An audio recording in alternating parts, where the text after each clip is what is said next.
வச்சுட்டு பச்சை மரத்தை சாச்சிட்டியே கடவுளே. ஐயோ, நான் என்ன பண்ணுவேன்?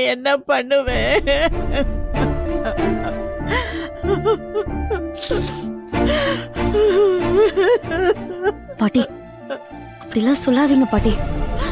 நீங்க இன்னும் 100 வருஷம் நல்லா இருக்கணும். போடி. நான் 100 வருஷம் இருந்து என்ன தடி பண்ண போறேன்? இந்த கொடுமை எல்லாம் நான் பார்க்கணுமாடி? பார்க்கணுமா? எல்லாரும் அதிர்ஷ்டம் இல்லாதவன்னு என் பேத்திய ஒதுக்கி வைக்கும் போது அவதான் எங்க வீட்டு மகாலட்சுமின்னு சொல்லி அவளை தேடி வந்து சம்பந்தம் பண்ணாங்களேடி.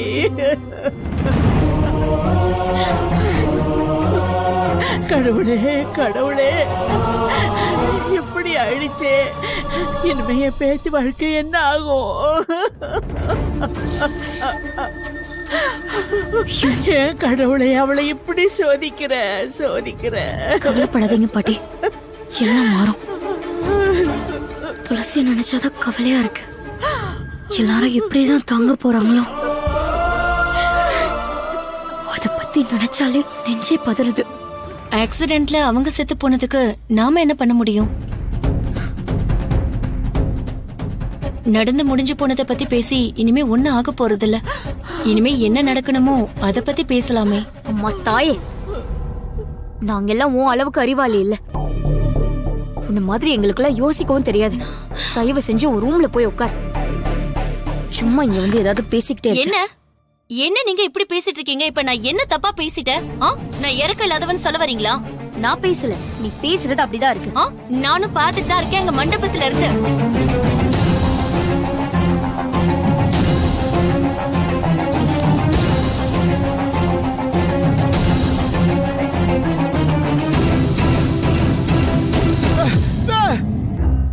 இப்ப நான் என்ன தப்பா பேசிட்டேன்? என்ன சொல்லாதீங்க, அங்க பேச வேண்டாம் சொல்லுங்க.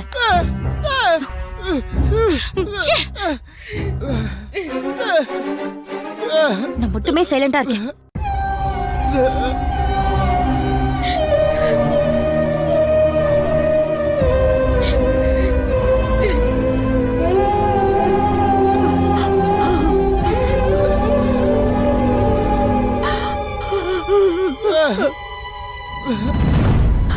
எப்படிடா முடியும்? என்னால முடியலையேடா. என்ன பண்ண போற? துளசி வாழ்க்கை என்ன ஆக போகுதுன்னு தெரியலையேடா. ஐயோ,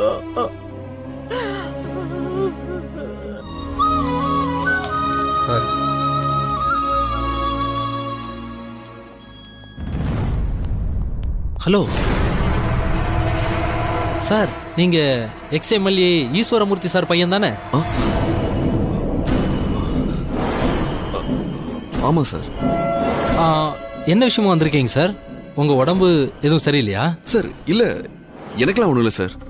உங்க ஹாஸ்பிட்டல்ல ஒரு பெரிய ஆக்சிடென்ட் கேஸ் அட்மிட் ஆனாங்கல்ல, கார்ல வந்த 3 பேரு. ஆமா, கார் ஆக்சிடென்ட் 3 பேர் அட்மிட் ஆனாங்க. ஆமா சார், அவங்களே தான். அவங்க இப்ப எப்படி இருக்காங்க, எங்க இருக்காங்க சார்? நீங்க ரொம்ப லேட்டா வந்துட்டீங்க சார்.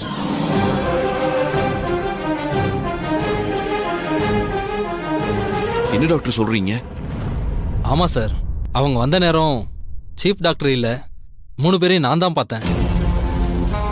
அவங்களுக்கு என்னாச்சு டாக்டர்? இங்க பாருங்க, பயப்படுற மாதிரி எதுவுமே இல்ல, சின்ன அடிதான். சார், இப்போ அவங்க எங்க இருக்காங்க? அவங்கள நான் பார்க்கலாமா? அவங்க அப்பவே டிஸ்சார்ஜ் ஆகி போயிட்டாங்களே. டிஸ்சார்ஜ் ஆயிட்டாங்களா? நடந்தது ஒரு பெரிய ஆக்சிடென்ட். அவங்க ஃப்ரெண்ட்ஸ் 3 பேர் வந்தாங்க. அவங்க கிட்டயும் நான் இதான் சொல்லி அனுப்பிச்சேன்.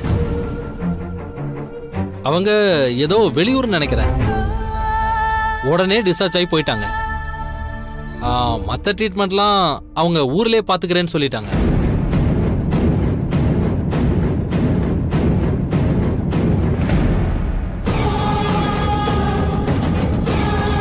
சார், என்னால நம்பவே முடியல. நடந்தது ஒரு பெரிய ஆக்சிடென்ட். அவங்களுக்கெல்லாம் பெருசா அடிபட்டிருக்கும்.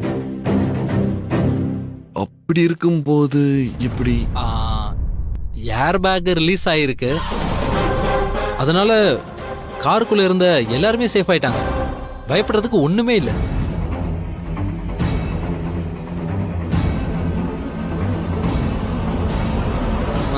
ஆமா, அவங்க உங்களுக்கு வேண்டியவங்களா? ஆமா சார். ஓ, ஓகே சார், எனக்கு டியூட்டிக்கு டைம் ஆயிடுச்சு. Okay, thank you so much. Welcome sir.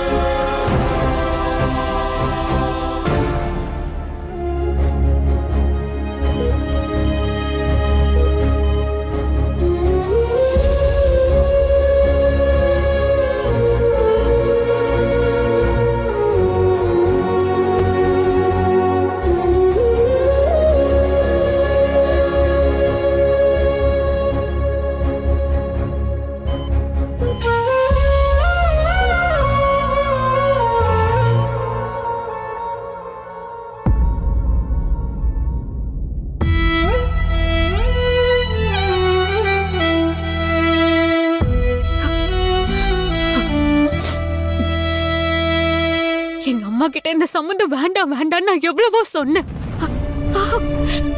ஆனா அவங்க கேட்கவே இல்லை.